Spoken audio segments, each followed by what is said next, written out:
ఎవరికి తెలియకుండా ఇంటి వెనక గోతులు తవ్వించడం తెలీదు, వాటిలో ఆధారాలు పాతి పెట్టడం కూడా తెలీదు.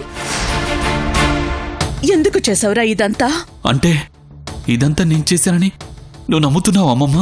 నమ్మలేదురా, కానీ పరిస్థితులు నిజాన్ని దాచలేవు కదా. మేము చెప్తున్నా, నువ్వు ఒప్పుకునే వరకు మేమిక్కడి నుంచి వెళ్ళాం. లక్ష్మి, మీరిలా అంటే నేనేం చేయగలను? అంతేగాని నువ్వు మాత్రం బెయిల్కి ఒప్పుకోవన్నమాట.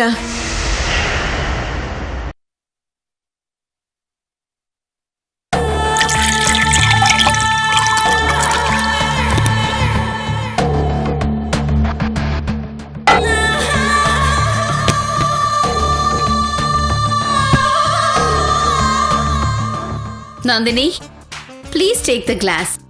No Mallika. Come on Nandini, ఇంత హ్యాపీ మూమెంట్లో మనం ఎంజాయ్ చేయకుండా ఉండిపోతే మనం రోజే అరెస్ట్ అయినందుకు బాధపడుతున్నట్టు అవుతుంది. వద్దు మల్లిక, ప్లీజ్. నేనిప్పుడు చాలా సంతోషంగా ఉన్నాను. అది సెలబ్రేట్ చేసుకోవడానికి నీతో ఉన్నాను. ఈ సిచ్యువేషన్లో మల్లిక లాంటి పర్సన్తో ఉండడం మందు తాగడం కన్నా ఎక్కువ మల్లిక. నందిని, ఈ టైంలో ఈ మల్లికతో పాటు మందు కూడా ఉంటే ఆ కిక్కే వేరు. Come on, take a sip. No Mallika. Please Nandini, please don't control your self. ఈ ఒక్క పెగ్గుకి ఏం కాదు. ప్లీజ్. ఆ మల్లిక ప్లీజ్ ప్లీజ్ మల్లిక వద్దు ప్లీజ్.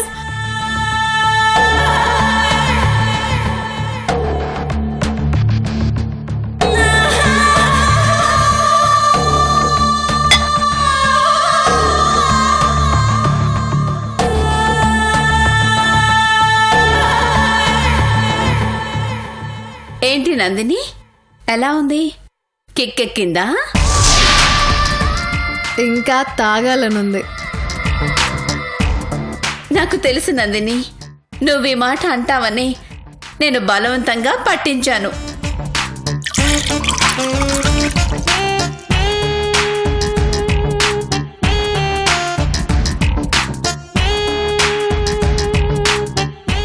నీకో విషయం తెలుసా నందిని? ఇలాంటి సిచ్యువేషన్లో ప్రతి ఆడదానికి ఫుల్గా మందు పట్టించాలని ఉంటుంది, కానీ మొహమాటం అడ్డొస్తుంది. నీలాంటి వాళ్ళకి మందు తాగాలనిపిస్తుంది, కానీ నాకు మాత్రం వాళ్ళ రక్తం తాగాలనిపిస్తుంది. వాళ్ళు చేసిన ఒక్కో పని గుర్తొచ్చి నా రక్తం సలసలా మరిగిపోతుంది.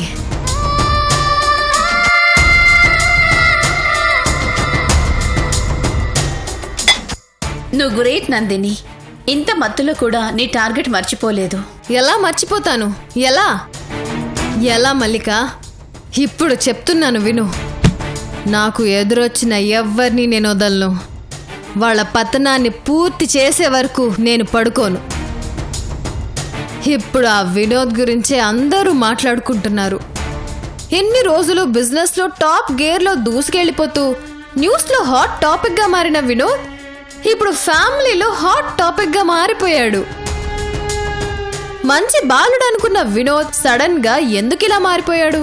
దారి చూపిన దేవతకి ద్రోహం చేసిన వినోద్, వినోద్ లోనే ఉన్న మరో అపరిచితుడు అని అనుకుంటూ మాట్లాడుకుంటారు. వినోద్ కి తగిలిన ఈ షాక్ కి వినోద్ మెంటల్లీ డౌన్ అవుతాడు. నిదానంగా బిజినెస్ కూడా డ్రాప్ అవుతుంది. నందిని, సూపర్ గా దెబ్బ కొట్టావు నందిని. అప్పుడే అయిపోలేదు మల్లిక. చుట్టూ చల్లగా ఉన్నప్పుడు తాగితేనే మందు కిక్ అనిపిస్తుంది. ఐరన్ వేడిగా ఉన్నప్పుడు కొడితేనే మనకు కావలసిన షేప్ వస్తుంది.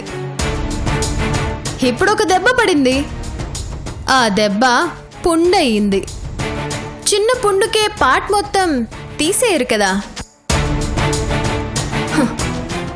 అలా తీసేయాలంటే ఏం చెయ్యాలి?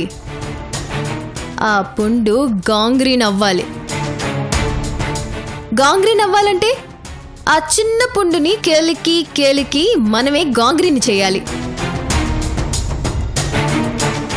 అప్పుడు మనకి అడ్డుగున్న పార్ట్ని తీసివేయబడుతుంది. ఏంటి అలా చూస్తున్నావు? నీకు మందు అలవాటు లేకపోవడమే మంచిదైంది నందిని. ఏ? మామూలుగా ఉన్నప్పుడే నీలో వైల్డ్నెస్ ని తట్టుకోవడం కష్టం. ఇక మందులో ఇంత వైల్డ్నెస్ ని తట్టుకోవాలంటే నా వల్ల కాదు.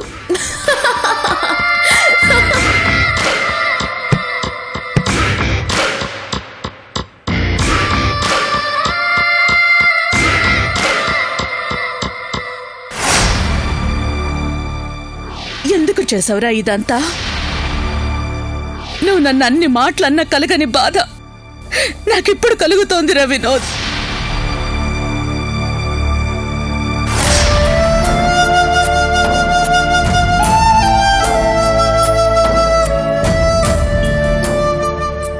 వినోద్,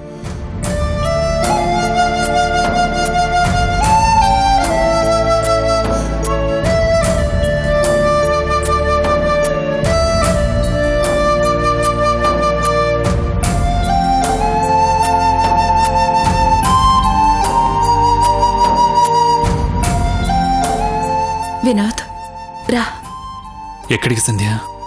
భోజనానికి. వద్దు సంధ్య, ఆకలిగా లేదు. పోలీస్ స్టేషన్ నుంచి వచ్చినప్పటి నుంచి అలాగే ఆలోచిస్తూ ఉన్నావు. అక్కడ ఏమైందంటే చెప్పు, గ్రాని ఏమందో చెప్పు. నీలో నువ్వే బాధపడుతూ ఉంటావు. చెప్పు వినోద్, ప్లీజ్. చెప్పకపోతే నీ బాధ ఏంటో ఎలా తెలుస్తుంది? ఆ బాధ ఎలా తగ్గుతుంది? చెప్పు వినోద్, ప్లీజ్. ప్లీజ్ సంధ్య, కాసేపు నన్ను ఇలా వదిలేసేయి. ఎలా వదిలేయమంటావు? ఎంతసేపటి నుంచి అలా కూర్చున్నావో నీకేమైనా తెలుస్తుందా? నువ్వు అలా ఉండిపోతే మాకెలా ఉంటుందో అర్థమవుతుందా? నువ్వేమీ తినకుండా ఉండి ఏదో పోగొట్టుకున్న వాళ్ళ ఉంటే మేమెలా బ్రతకాలి? అమ్మమ్మ అలా నా దగ్గర నుంచి నాకు చచ్చిపోవాలనిపిస్తోంది సంధ్య. వినోద్, అలా అనొద్దు. నీకు మేమిద్దరం ఉన్నామని మర్చిపోవద్దు. గ్రాని ఏదో అందని నువ్వు ఆవిడ మాటలే పట్టించుకుంటే మా మాట ఎవరు పట్టించుకుంటారు? నీకేదన్నా అయితే మేమెలా బ్రతకాలి వినోద్? వద్దు వినోద్, నువ్వింకా ఆలోచించొద్దు. ఎలా సంధ్య? అమ్మమ్మ మనల్ని ఇంట్లోంచి పంపించేసినప్పుడు కూడా ఇంత బాధపడలేదు. చిన్నప్పటి నుంచి గోల్డ్ స్పూన్తో తిని ఇంటి నుంచి బయటకు వచ్చేసిన తర్వాత తిండి లేనప్పుడు కూడా నేనింతగా బాధపడలేదు. కానీ చెట్టుకి నీళ్లు పోసి ఎరువేసి పెంచినవాడే ఇప్పుడు విషం పోస్తుంటే ఎలా ఉంటుంది సంధ్య? తట్టుకోలేకపోతున్నాను. ప్లీజ్ వినోద్, నేను చెప్పేది విను. అమ్మమ్మ మాటలు మర్చిపో. పద భోజనం చేద్దు గాని. తినబుద్ధి కావట్లేదు సంధ్య. తినకుండా ఏం చేద్దామని? ఆవిడ మాటల్లే గుర్తు చేసుకుంటూ తిండి మానేసి నీరసం వచ్చి శోషొచ్చి పడిపోయి ప్రాణం మీదకు తెచ్చుకుందామనా? అయితే అంతకంటే ముందు మా ఇద్దరికి చెరువు కొంచెం విషం ఇచ్చి చంపేసి ఆ తర్వాత నీ ఇష్టం వచ్చినట్టు చెయ్యి. వద్దు సంధ్య, నువ్వు అలా మాట్లాడొద్దు. నేను భోజనం చేస్తాను.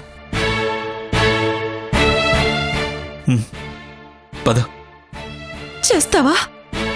భోజనం చేస్తావా? చేస్తాను. పద.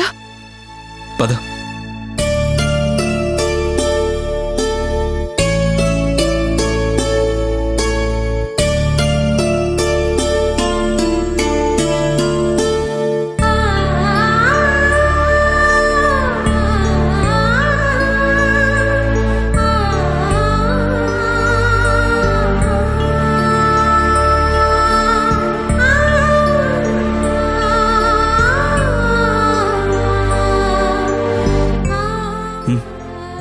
పద.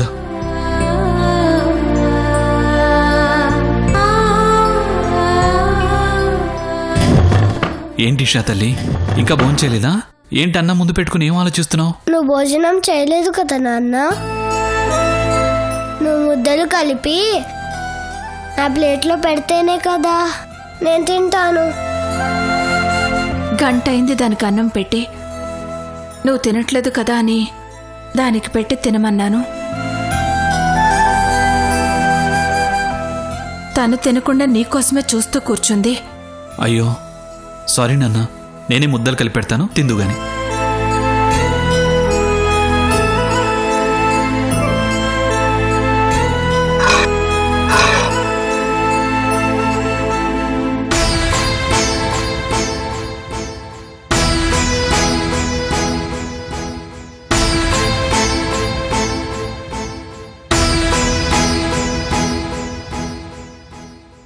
వినోద్,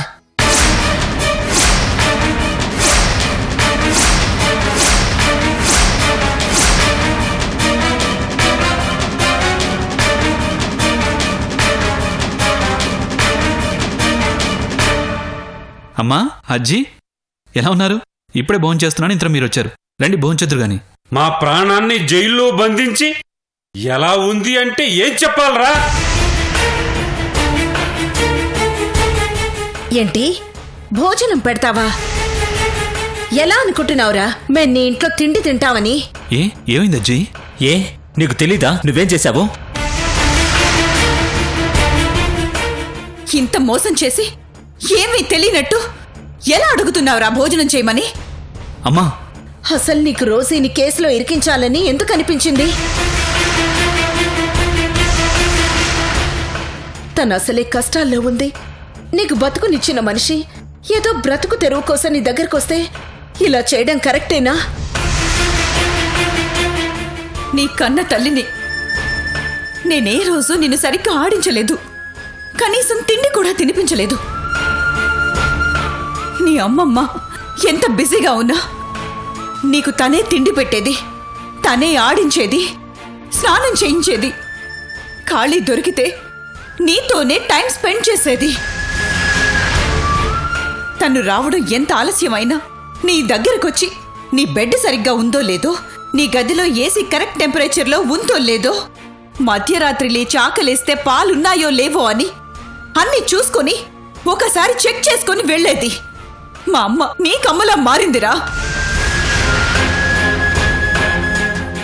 ఎరా, నీకు నచ్చకపోతే నీ దగ్గర జాబ్ లేదని నచ్చజెప్పి పంపించేయాల్సింది.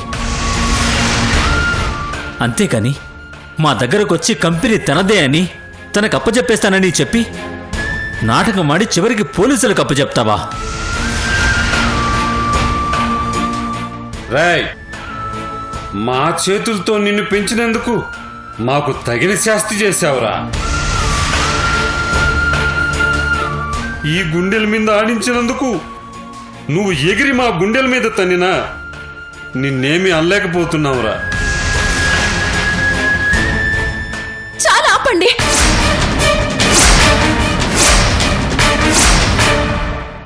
సంధ్య ప్లీజ్ నువ్వే మాట్లాడుకో. నిన్ను ముద్దయిలా నిలబెట్టి నానా మాటలు అంటుంటే నోరు వెప్పొద్దంట వెంటి వినోద్. నోరు మూసుకునుంటే నిజమేంటో ఎలా తెలుస్తుంది? నువ్వు మాట్లాడలేకపోతే ఊరుకో, నన్ను మాత్రం ఆపొద్దు.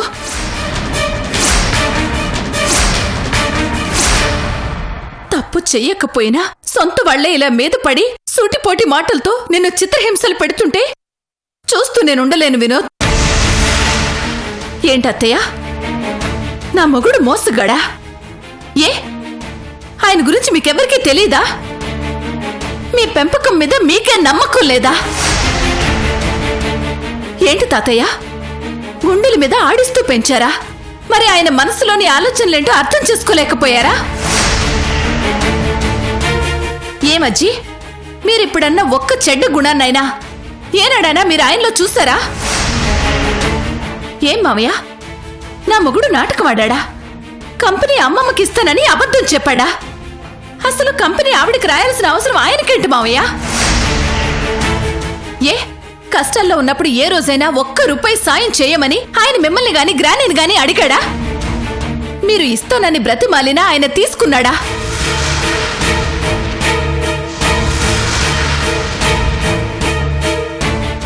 ఇప్పుడు సంపాదించిన ప్రతి రూపాయి ఆయన కష్టార్జితమే.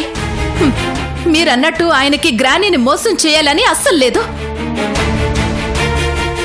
ఆయన ఎప్పుడు గ్రానీ బాధపడకూడదని ఆలోచించేవాడు.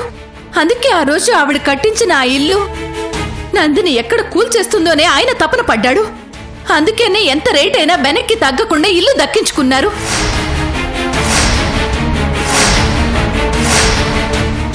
ఇప్పుడు కూడా ఆవిడ తన దగ్గర పని చేస్తుంటే చూడలేక ఎంతో నలిగిపోయాడు. ఆవిడ్ని కంపెనీ ఓనర్ని చేసి మళ్ళీ పాత రోజులా చూడాలని తహతహలాడిపోయాడు. అందుకే ఆవిడికి తెలియకుండానే ఆవిడ చేత అగ్రిమెంట్ పేపర్స్ మీద సంతకాలు పెట్టించుకున్నాడు. మరి ఐటీ రైడ్ జరుగుతున్నప్పుడు ఆ పేపర్స్ మీ ఇంట్లో ఎందుకు దొరకలేదు? రోజీ ఇంట్లో ఎలా దొరికాయి? రోజీ దగ్గర జీతం డబ్బులు కాకుండా అంత డబ్బు ఎక్కడి నుంచి వచ్చింది? మీ ఇంట్లో ఉండాల్సిన బంగారం రోజీ ఇంట్లోకి ఎలా వెళ్ళింది? మాట్లాడవేం సంధ్య? ఎలా వచ్చాయో నేను చెప్పనా? వినోద్ పెట్టిస్తే వచ్చాయి. నో నో నో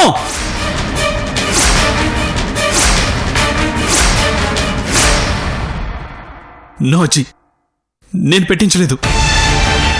నాకు అసలు వాటి గురించి ఏమీ తెలీదు. నాకు తెలిసిందల్లా ఒకటే, అమ్మమ్మ అరెస్ట్ అయింది, వెంటనే బయటికి తీసుకురావాలి, అంతే. అంతేగాని ఆవిడని ఎందుకు అరెస్ట్ చేశారో తెలుసుకోలేదు. ఇప్పుడు తెలుసుకుంటాను. నువ్వు చెప్పేది నమ్మగలిగేలా లేదు వినోద్. నిజం చెప్పగానే నమ్మేలా ఎప్పుడూ ఉండదు. దాన్ని రుజువు చేయాలి. గ్రానీ అరెస్ట్ అయిన విషయం చిన్న రోజు వచ్చి చెబితే గాని ఆయనకు తెలియలేదు. ఎందుకు అరెస్ట్ అయిందో మీరు చెబితే గాని తెలియలేదు.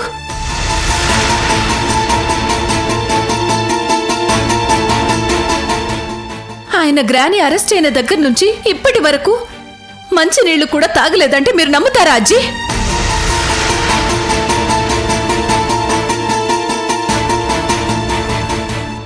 ఆవిడికి బెయిల్ ఇప్పించాలని పోలీస్ స్టేషన్కి వెళ్ళాడు. అక్కడ గ్రానీ కూడా మీలాగే నానా మాటలు అంది. అప్పటి నుంచి ఆ మాటలే తలుచుకుంటూ తనలో తనే కుమిలిపోతున్నాడు. ఇప్పుడే ఎంతో నచ్చ చెప్తే భోజనం చేయడానికి వచ్చాడు. ఇంతలో మీరొచ్చారు.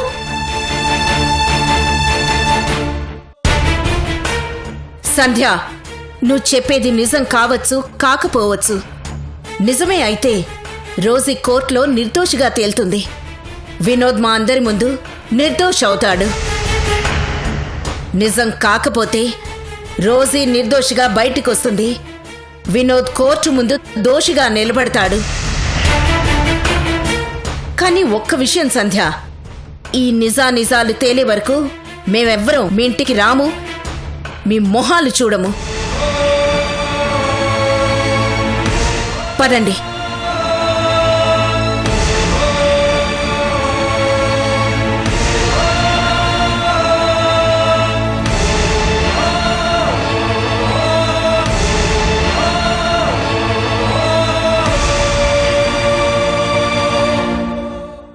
రోజీ, రోజీ,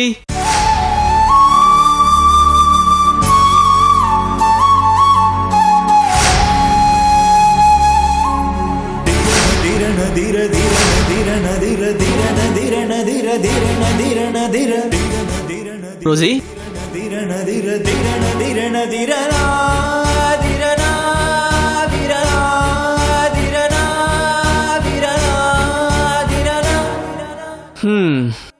ఏంటే భోజనం చేయకుండా బెడ్ మీద చేరావు?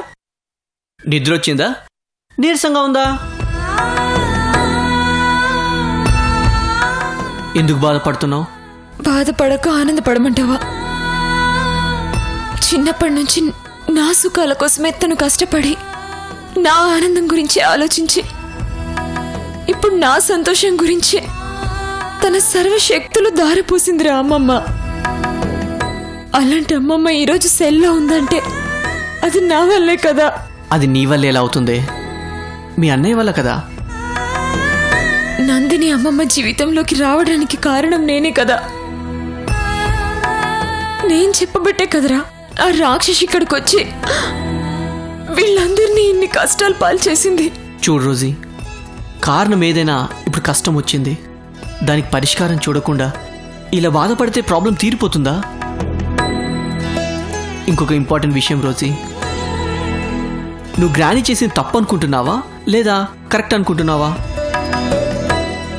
అమ్మమ్మ ఎప్పుడు తప్పు చేయదు కదరా. మరి అలాంటప్పుడు నువ్వు ఎందుకు ఏడుస్తున్నావు? అంటే గ్రాని తప్పు చేయదు కాబట్టి ఆవిడకి శిక్ష పడదు. శిక్ష పడదు కాబట్టి ఆవిడింటికి 2 రోజుల్లో వచ్చేస్తుంది. 2 రోజుల్లో వచ్చేస్తుంది కాబట్టి మన మనసులకి బాధే రాకూడదు. బాధ లేదు కాబట్టి ఆ కన్నీళ్ళు ఉండకూడదు. That's good.